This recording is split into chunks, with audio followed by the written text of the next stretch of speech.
यह कथा उस समय से आरंभ होती है जब कैलाश में देवी पार्वती और महादेव अपने पुत्र कार्तिकेय और देवसेना के विवाह की बात कर रहे होते हैं।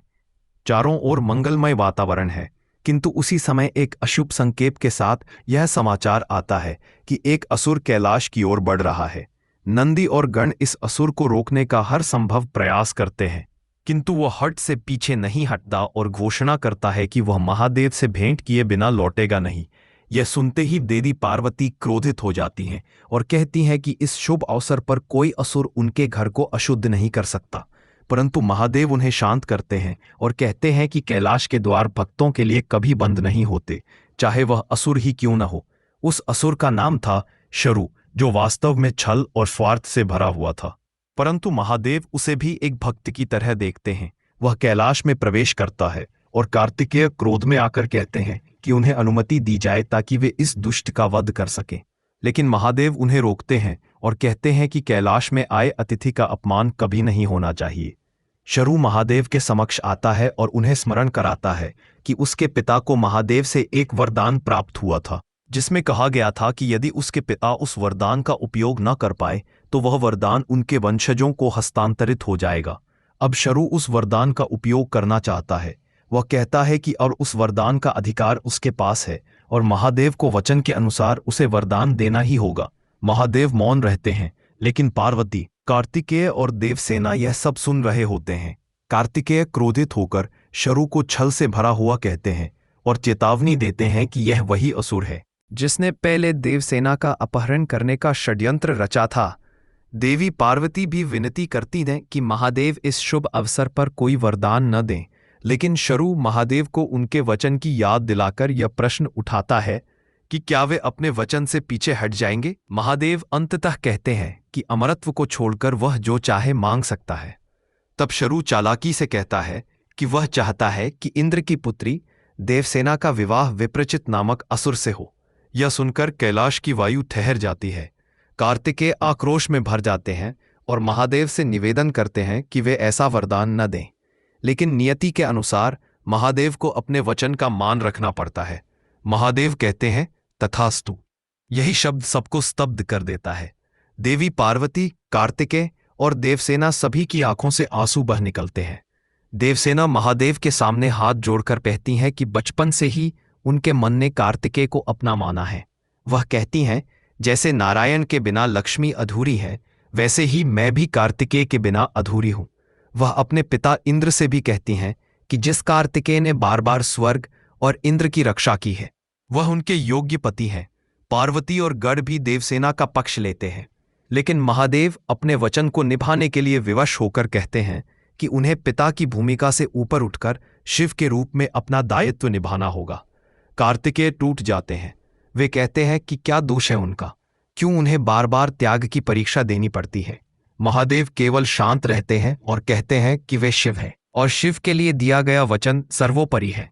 वह कहते हैं कि उन्हें अपने पुत्र के प्रेम पर नहीं, अपने कर्तव्य पर चलना होगा। अंततः महादेव निर्णय लेते हैं कि वे स्वयं इंद्रदेव के पास जाएंगे और विकृचित के लिए देवसेना का विवाह प्रस्ताव लेकर जाएंगे। यह सुनते ही पार्वती स्तब्ध रह जाती हैं, जबकि कार्तिकेय मौन पीड़ा में डूब जाते हैं। देवसेना के महल में इस प्रस्ताव के आने की सूचना पहुंचती है। इंद्रदेव और उनकी पत्नी शची इस बात से विचलित होते हैं, किंतु देवसेना शांत भाव से कहती हैं कि यदि यह प्रस्ताव कैलाश से आया है तो उसे सम्मान मिलेगा। देवी शची अपनी पुत्री को समझाती हैं कि जो भी संबंध है उसे नियति मानकर स्वीकार करना चाहिए। देवसेना कहती हैं कि उन्हें विश्वास है कि महादेव और पार्वती उनके हृदय की पुकार को अवश्य समझेंगे। इधर महादेव कैलाश में कहते हैं कि असुरों की यह नीति हमेशा से रही है कि वे अपने वरदान को शाप में बदल देते हैं, परंतु इस बार अब ऐसा नहीं होगा। कार्तिकेय आक्रोशित होकर कहते हैं कि वे स्वयं इन अधर्मियों का अंत करेंगे और असुर कुल का नाम मिटा देंगे। पार्वती उन्हें शांत करती हैं और कहती हैं कि प्रेम में क्रोध नहीं, संयम होना चाहिए। कार्तिकेय कहते हैं कि वे अब किसी की सहायता नहीं लेंगे, न शिव की न शक्ति की। वे स्वयं अपना मार्ग चुनेंगे। दूसरी ओर स्वर्ग में इंद्रदेव के दरबार में हलचल मच जाती है। एक दिव्य दूत घोषणा करता है कि कैलाश से एक प्रस्ताव लेकर महादेव और पार्वती आ रहे हैं। इंद्रदेव और शची स्तब्ध रह जाते हैं, क्योंकि यह वही विवाह प्रस्ताव था जो नियति के दो सिरों, देव और असुर को जोड़ने वाला था। पार्वती के प्रवेश के समय उनका चेहरा गंभीर होता है, मानो उन्हें आने वाले अनर्थ का आभास हो। देवी पार्वती कहती हैं कि जब कोई वृक्ष फल और फूलों से लद जाता है तब उसे झुकना सीखना पड़ता है। उसी तरह जीवन में विनम्रता और संतुलन आवश्यक है, लेकिन जब तूफान आता है तो वही वृक्ष अपनी जड़ों को और मजबूत पकड़ लेता है। इस कथा में पार्वती का यह कथन प्रतीकात्मक रूप से उस परिस्थिति का संकेत है जिसमें शिव, पार्वती, कार्तिकेय और देवसेना सभी को अपनी अपनी जड़ों, अपने धर्म और अपने प्रेम के बीच संतुलन साधना होगा। महादेव इस समय जानते हैं कि उनका तथास्तु ब्रह्मांड में एक नई हलचल पैदा करेगा, लेकिन वे यह भी समझते हैं कि हर परीक्षा में एक नई दिशा छिपी होती है। देवसेना अब भी विश्वास रखती हैं कि अंततः प्रेम ही विजय पाएगा। कार्तिकेय अपने मन में प्रण लेते हैं कि चाहे नियति उनके विरुद्ध हो, वे अपनी देवसेना को हर हाल में प्राप्त करेंगे। महादेव और पार्वती दोनों इस नियति के चक्र को अनफोल्ड होते देखते हैं, यह जानते हुए कि यह संघर्ष अब केवल प्रेम का नहीं बल्कि धर्म, सत्य और वचन का भी है। यह संपूर्ण प्रसंग शिव शक्ति के सबसे भावनात्मक और निर्णायक क्षणों में से एक बन जाता है, जहां महादेव के वचन और कार्तिकेय के प्रेम के बीच एक युगांतरकारी संघर्ष खड़ा होता है। प्रेम, कर्तव्य, त्याग और नियति के इस संगम में ब्रह्मांड एक नई कथा रचता है, जहां देव और असुरों की सीमाएं धुंधली हो जाती हैं और एक पुत्र अपने पिता के निर्णय से जूझते हुए स्वयं अपने भाग्य को लिखने निकल पड़ता है। यही वह क्षण है जब शिव स्वयं भी एक पिता की पीड़ा को महसूस करते हैं और पार्वती अपने पुत्र के आंसुओं में मातृत्व की गहराई को।